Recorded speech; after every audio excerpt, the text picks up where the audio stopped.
All Kerala tailors association Elappara area സമ്മേളനം നടന്നു. ജില്ലാ വൈസ് പ്രസിഡന്റ് എ.വി. അന്നമ്മ സമ്മേളനം ഉദ്ഘാടനം ചെയ്തു. AKTA ഏലപ്പാറ ഏരിയ സമ്മേളനം വ്യാപാര ഭവനിൽ വെച്ചാണ് നടന്നത്. സമ്മേളനത്തിന് മുന്നോടിയായി ഏലപ്പാറ ടൗണിൽ പ്രവർത്തകരുടെ നേതൃത്വത്തിൽ പ്രകടനം നടന്നു. തുടർന്ന് പതാക ഉയർത്തി. സമ്മേളനം ജില്ലാ വൈസ് പ്രസിഡന്റ് എ.വി. അന്നമ്മ ഉദ്ഘാടനം ചെയ്തു. അവർക്ക് തന്നെ അറിയത്തില്ലാത്ത ഒരവസ്ഥയായിരുന്നു.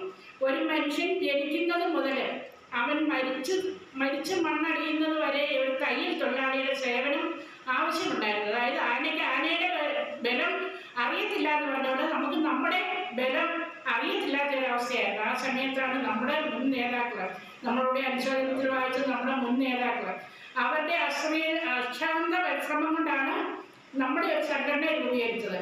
ഇന്ന് നമ്മളെ ഒരു മുദ്രാവാക്യം വിളിച്ചു, തയ്യൽ തൊഴിലാളികളുടെ അവകാശം. സംഘടനാ റിപ്പോർട്ട് ജില്ലാ ട്രഷറർ T.K. സുനിൽകുമാർ അവതരിപ്പിച്ചു. Area report area secretary Mollykutty Varghese, കണക്ക് ട്രഷറർ വിനു സാബു എന്നിവർ അവതരിപ്പിച്ചു. സമ്മേളനത്തിൽ വെച്ച് ആദ്യകാല നേതാക്കളെ പൊന്നാട അണിയിച്ച് ആദരിച്ചു. സമ്മേളന ഹാളിൽ TLT വസ്ത്രങ്ങളുടെ പ്രദർശനവും വിൽപ്പനയും നടന്നു. 5 യൂണിറ്റുകളിൽ നിന്നായി 100ഓളം പ്രതിനിധികൾ സമ്മേളനത്തിൽ പങ്കെടുത്തു. ജോയിന്റ് സെക്രട്ടറി കുഞ്ഞുമോൾ MJ, ഷീബ വർഗീസ് എന്നിവർ നേതൃത്വം നൽകി.